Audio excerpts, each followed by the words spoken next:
Hi, friends. How are you today? I am your host, Heather, and you are about ready to listen to Brewing Murder and Mystery. And boy, do I have the tea for you today. I mean, get the honey, get the cream. This one is one of those where you couldn't make this stuff up. Writers could not make this stuff up. And I did not want to pass it up. So even though my schedule has been insanity, I was like, no, I gotta do it. I just got to do it. This one is so crazy. I mean, it should it should be a lifetime movie. Lifetime movie. Maybe they did a lifetime movie. I should look that up. But before we get into it, leave me a comment down below what you guys think about my background. What should I do with it? How do I spice it up for season 2?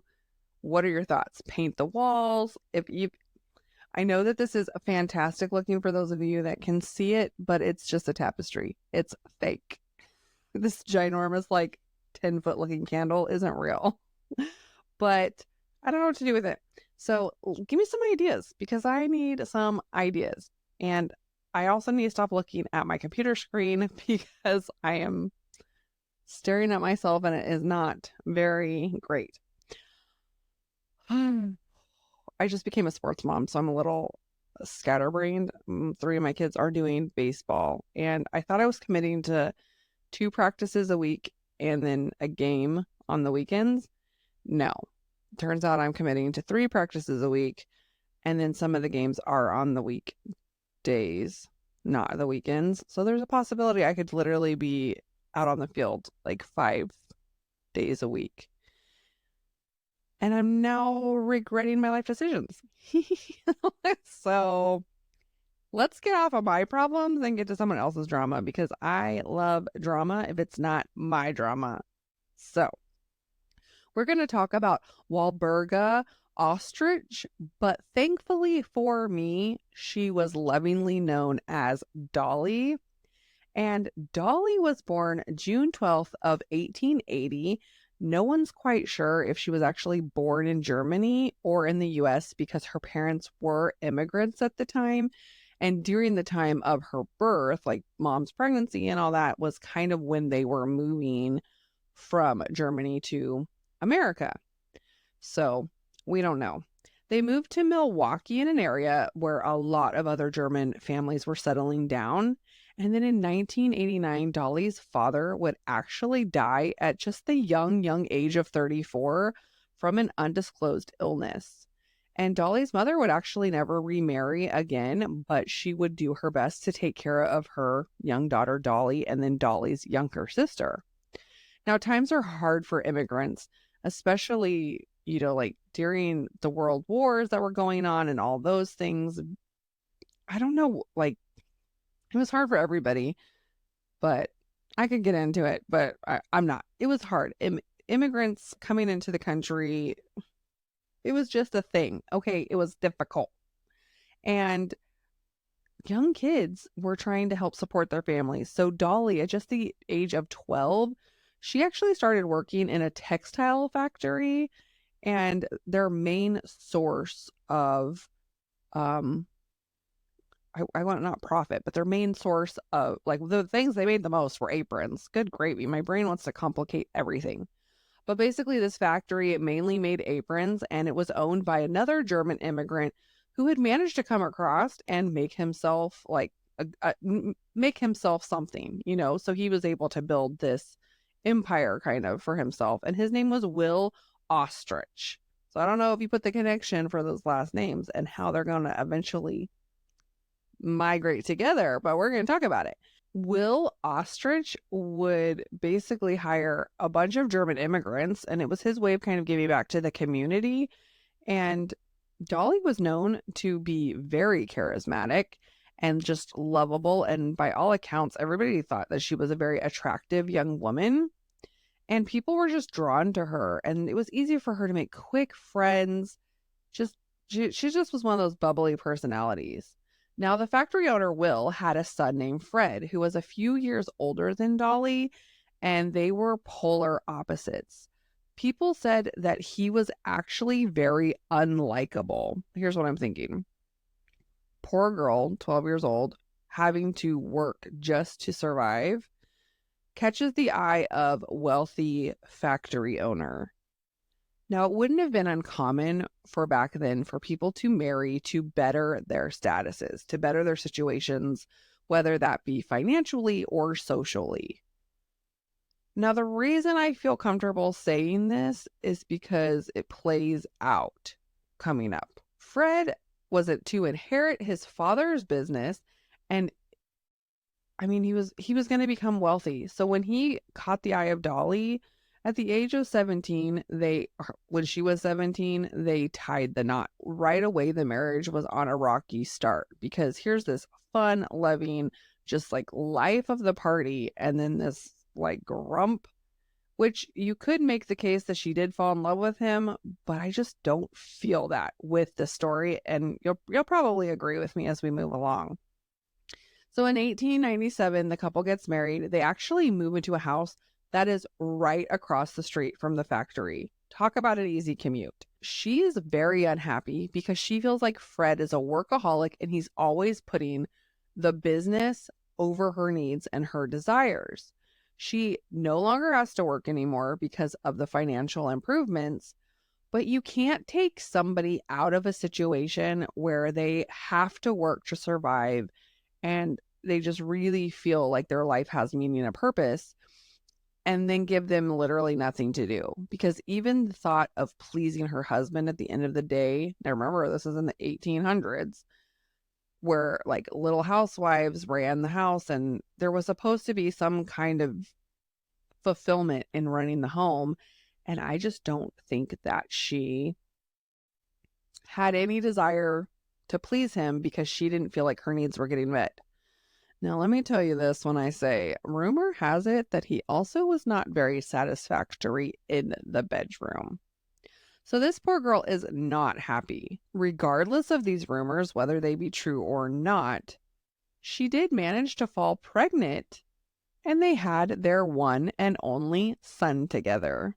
He was born on August 20th of 1900. Now, Raymond, we have no idea, but unfortunately, sadly, at the age of 9 years old, he would pass away.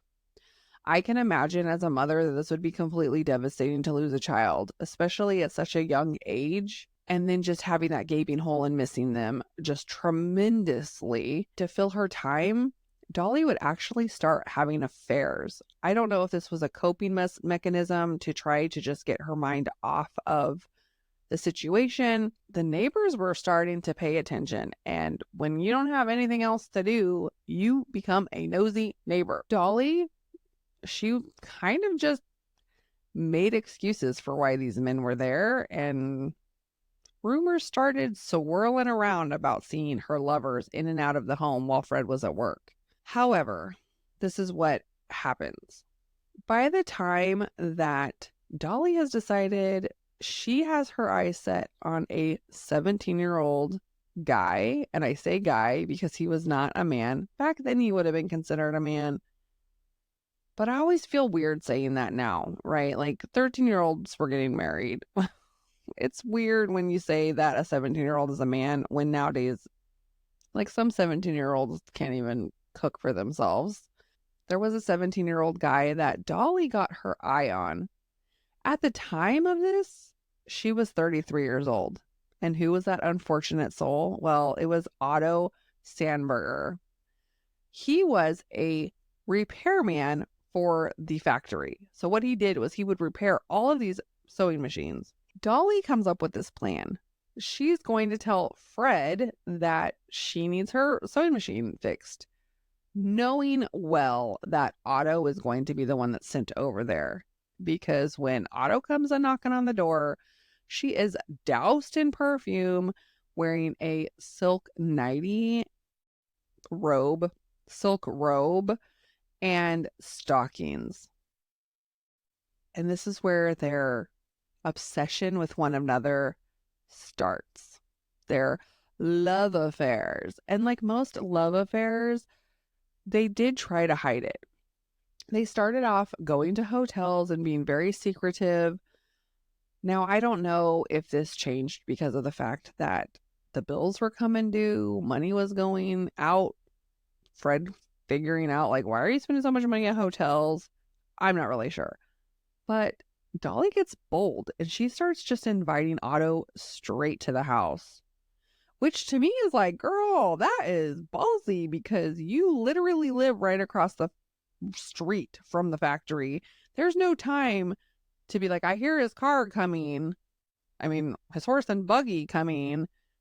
That is bold and brass, man.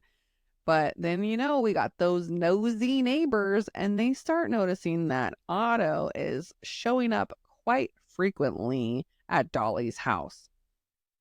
Now, Dolly's a super quick thinker, so she comes up with a story that this is her vagabond half brother. He has nowhere to stay, he's homeless, and he's coming to visit her so that he has food and like can rest for the day. But is she thinking this through? Because I mean, girl, you literally grew up in this town and you started working. You became part of the workforce when you were 12. These local people know who you are. And I'm assuming that the immigrant community was a tight knit community because they're all going through the same hardships. So a lot of these people probably got together. Like they're probably having dinner at each other's house. They know you don't have no half brother. They know you have a little sister. They know your daddy passed away. Like, think it through. I mean, really, I'm just thinking, y'all, this is lazy. This is lazy storytelling. She thinks this is going to appease these people, but it doesn't appease them for very long because they might have taken it as like face value, but then they're quickly like, wait, what half brother? Where is it? Your mama didn't remarry.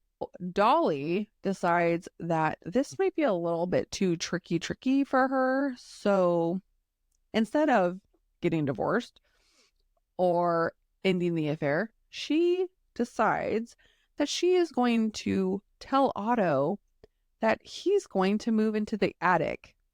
He's going to quit his job and she's going to provide all of his needs. Now, who is Otto and why does he fall for this stuff?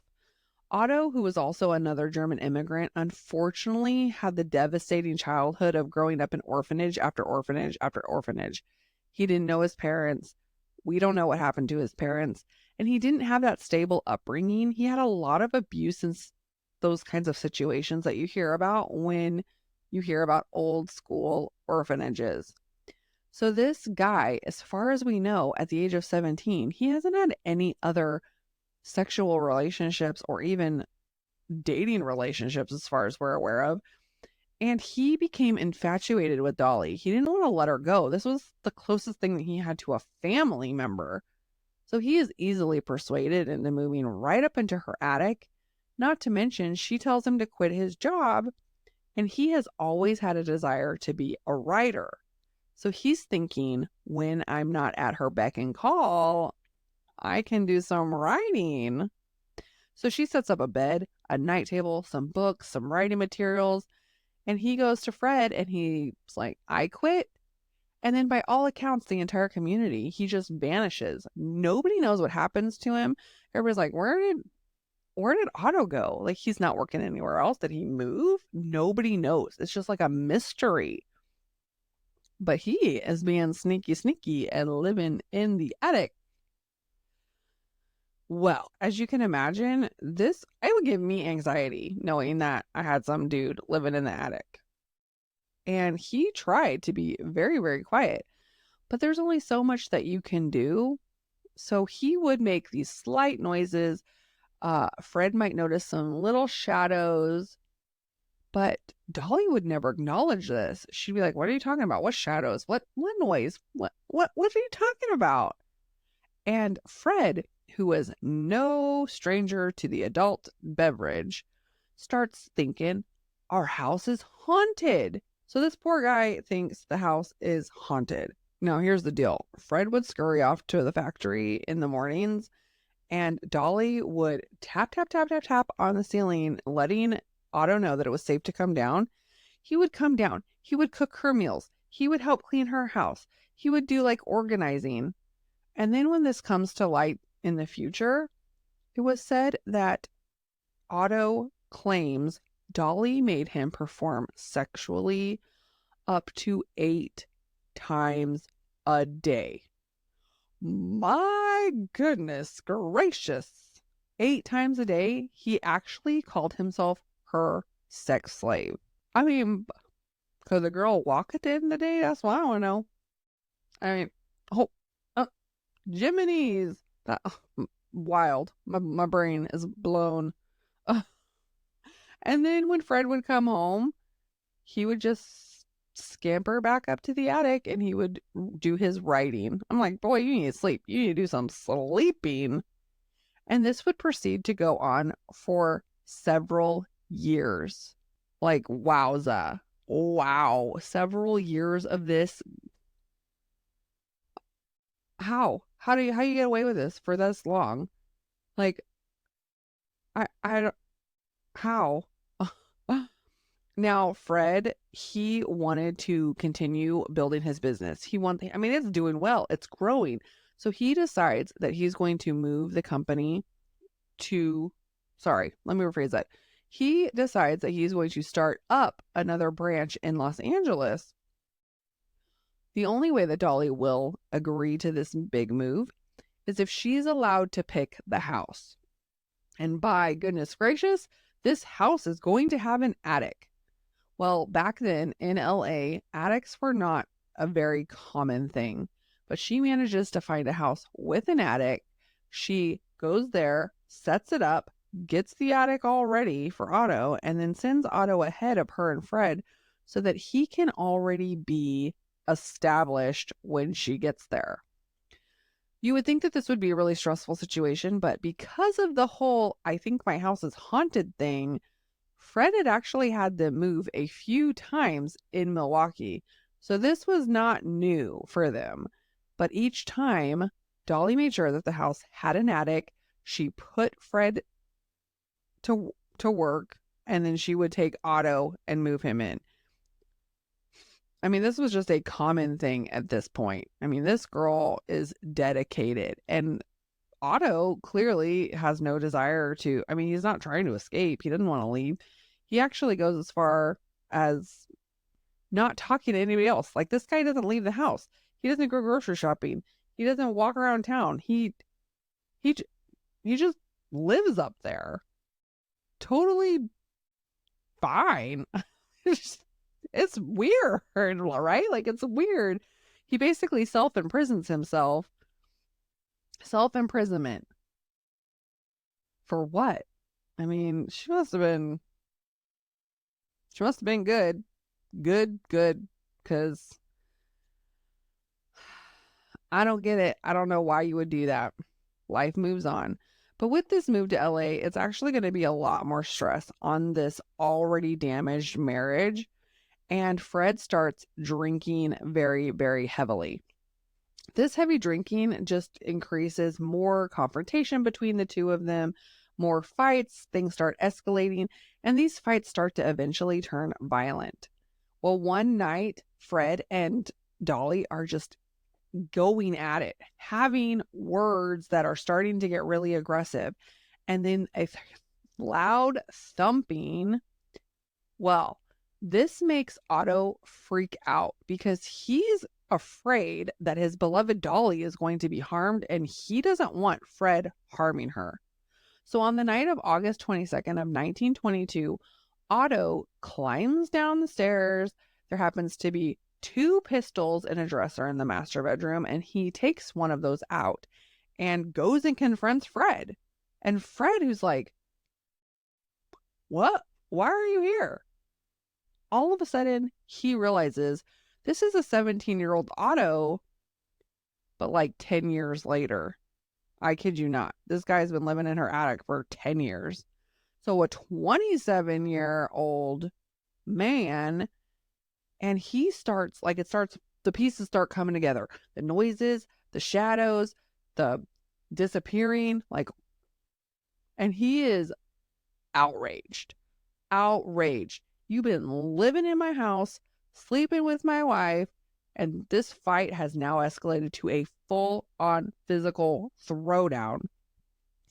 Now, Otto shoots 4 shots. The first shot misses Fred, but the next 3 land straight in his chest.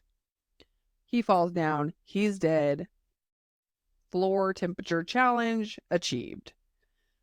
But the two are about, like, they're like, hey, the police have probably been called. We got to come up with a plan. Otto decides that he's going to lock Dolly in the closet so that it looks like an intruder came in, stole some stuff, locked her away, killed Fred, and then skedaddles. But before he puts her in the closet, they grab things like her husband, Fred, had a beautiful diamond watch. Takes that, gives it to Otto, some money, some other pieces that are really expensive. Go hide those in the attic. And then he locks her in the closet. And by this time, the neighbors have heard what's going on. They heard commotion. They heard shots. Police have been alerted. They're on the way. And when they get there, what happens is they find Dolly in the closet. So their first initial thought is, like, she's a victim. Now, the story that she ends up telling the police, they're not really buying it. It sounds awfully fishy considering she can't identify the intruder. She's kind of like, oh yeah, some of these items might have gotten taken, but I don't really know. So they're kind of like, this story doesn't really make sense, which kudos to them, because I feel like a lot more stories back in that time period, they just went with whatever was going on. Dolly decides that she's going to lawyer up because she doesn't want to be in trouble for this murder. And so she goes to a man named Herman Shapiro because she's going to cover all of her assets. So she ends up inheriting a significant amount of money from her husband. One more reason that she wants to lawyer up, because she wants to make sure it doesn't look like she has reasons to murder her husband. Now, I would have assumed that at this point in the story, the husband is now dead. The wife is now single. She's got a large chunk of money. Her sex slave in the attic is going to come down and they're going to try to play it off that this is a normal romance, maybe even get married. But no, this is not Dolly. This is not the Dolly that we are coming to know. She has so many other things to be doing, and she has decided that she is completely infatuated with her lawyer, Herman. Herman and Dolly start this intense love affair to the point that Otto actually knows about it and yet still chooses to stay in the attic. If that wasn't enough, she also sets her sights on another man known as Roy Klumb. Now, this relationship with Roy, however, is completely just like using. She's just using him. She talks to him and one of her neighbors about these 2 pistols that they have and how they're the same make and model as the one that was used to kill her husband. And she doesn't want the police to think that she was the one that killed him. So she convinces the neighbor to bury one of the pistols, and she convinces Roy to take the other pistol, which he agrees to because he's in love with Dolly and if he doesn't want her to be implicated for this murder. So he takes it down to La Brea tar pits and he tosses that pistol into the bubbly tar. Well, now that Dolly has basically got what she needed from Roy and the neighbor, she not so nicely ends the affair with him. But he is not having it. He is bitter, he wants revenge, and he is pissed. He feels used, all of the things. He goes to the neighbor and they're able to tell the detectives about what had happened and what they had done with the weapons that Dolly had given them.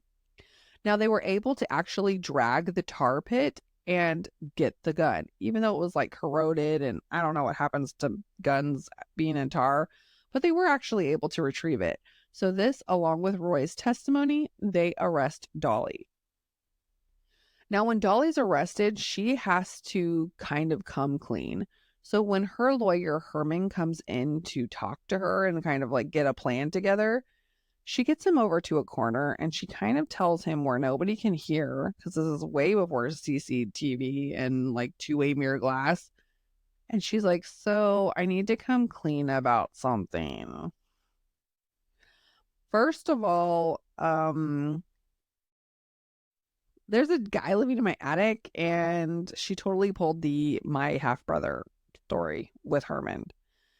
She basically tells him that he's completely helpless and she's been feeding him and she needs to take care of him. And she's really, really concerned about his well being because however long she's in jail, like he's going to be going without food and the like human necessities. So she's able to talk Herman into going to the house. She just wants him to take some groceries, drop it off. She's like, do a little rap tap a tap on the ceiling, and he's going to know he can come down. You don't have, like, don't talk to him, don't stay, just, just take care of him with some groceries and things until I get out. Herman is completely intrigued by this situation, but I mean, you would have to think that he probably thinks, like, what are you, like, is this real? And maybe agreed to it just to see if it was real. So he heads over to the house, and instead of tapping on the ceiling, he actually whistles. And then all of a sudden, he hears noises coming from the attic and eventually sees an arm come out of the closet, which I thought, oh my goodness, that's total creep vibes. And he hears a man saying, Herman, you don't need to be afraid. Like, don't be scared of me, as I pee my pants because somebody just came out of the attic and I'm in a house by myself, right? Like, like that's probably what I would do. I'm actually looking over at the closet, imagining it right now. So if you're looking at me and you're like, where is she staring off into space? I have a closet, and I'm like imagining if some dude just climbed out of it right now, I pee myself. So yeah. But Otto is like in just excited. This is his first human interaction that he has had since Dolly for like 10 years. He cannot contain his excitement. So he just breaks down and he tells Herman everything. He tells him about Dolly and his relationship, like how it started, where he's at today, why he's there. And Herman, who's just kind of like processing and thinking, what the actual? And when he comes to, you would think that a normal human being would be like, I am done. This is a sick relationship. I don't want to be a part of it. This lady's crazy. She's probably killed her husband with this guy. I'm out. But no, he basically decides that he is threatened and he wants Dolly to himself. So he yells at Otto and he tells him to get out of the house. So Otto leaves and flees to Canada. Well, back at the detective's office, they can't really figure out how Dolly committed the murders. Like the murder. If she killed her husband and took off with the goods, how did she manage to lock herself in the closet? So they have so many unanswered questions that they just eventually let her go because they don't think that they have enough evidence to convince a jury. Now she goes back home and Herman decides that he is going to live with her, and they have a 7-year, what seems to be like a lovely romance. In fact, Dolly even gifts Herman a birthday gift of a diamond watch. Now, Herman, being a lawyer, knowing what was apparently taken from the house, puts two and two together. Like, isn't this the watch that you said was stolen?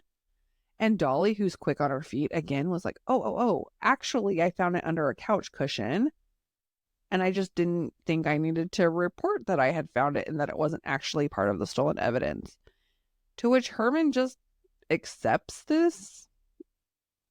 I mean, like I said, Dolly must have been one heck of a woman because she can just convince these guys to do whatever she wants them to do. So, but at the end of the 7-year period, let's face it, Dolly cannot keep her wandering eyes. She is just, this girl loves men. She loves men.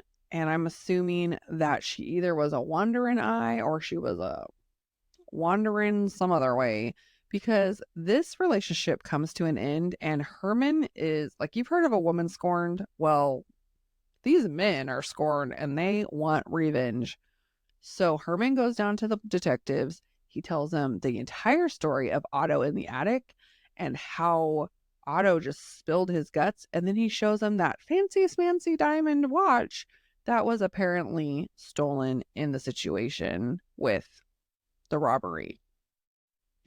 Dolly is arrested again immediately, and a warrant is put out for Otto's arrest, which just so happens to be a very convenient timing because somebody by the name of Otto comes right back into Los Angeles.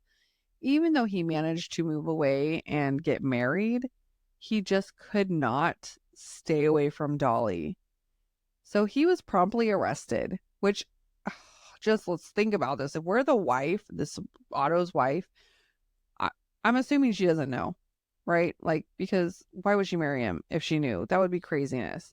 So they moved to LA. She's from Canada, probably a huge change for her. And then finds out that her husband secretly was living in someone's attic for 10 plus years and then possibly murdered the mistress's husband. How do you take that kind of information? How do you absorb that? Because I don't know how you would handle that information. But Otto was arrested. So Dolly's trial would actually end in a hung jury in 1936, and she would just be free to go. She would eventually take on another lover and live out her days until she died at 1961 at the ripe old age of 80. I mean, she just seemed to have her best life. As for Otto, as luck would have it, the statute of limitations for murder was 7 years, and it just so happened that when he went to trial, it was the 8-year mark. So he was completely set off scot-free and continued to write. And as far as we know, never lived in anybody else's attic.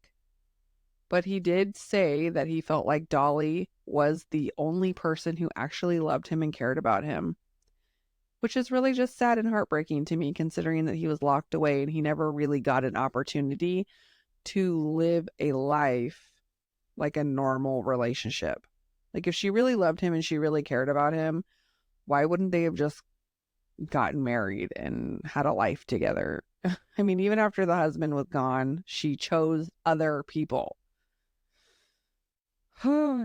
So, I don't know. What did you think? Was it totally crazy? Because I think it was crazy. And man, the wife, like, finding out that your husband is obsessed with somebody and moving away and then coming back and just, ugh, ugh. It's crazy. It's crazy.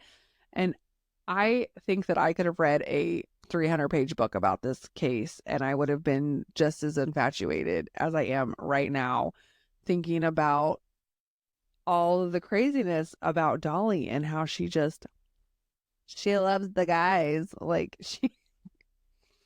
woo wee. And then she just lived out her life. Like, she just lived it out, girl. She just got it. I don't know. What do you think? It's completely crazy. I wanted to share it with you. I hope you enjoyed it, and it's going to be crazy. Unfortunately, there's not going to be an episode next week because I am going on a little vacation with my family and I don't want to. So I apologize, but there will be one after that. And I will try my very best to make it good. Maybe it'll be another serial killer because it's been a minute.